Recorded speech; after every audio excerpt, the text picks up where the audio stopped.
want to elevate our consciousness, but I have one beautiful, magical mystery.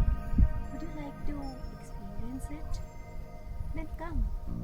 Have you ever touched the bark of the tree with so much of love and care as we touch small little baby?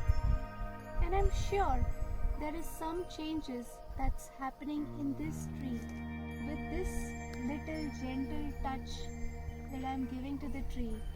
But at the same time, there are a lot of changes that happening inside of me.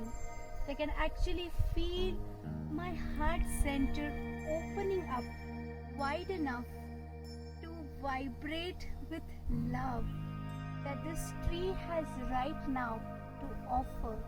Not only that, with the love that this tree is offering, it is making me feel so much grounded within my own energies and making me feel so much grounded to be ready to face my tomorrow.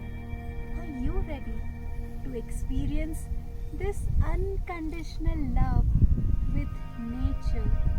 Then join us this month of May in Panchgiri for forest therapy.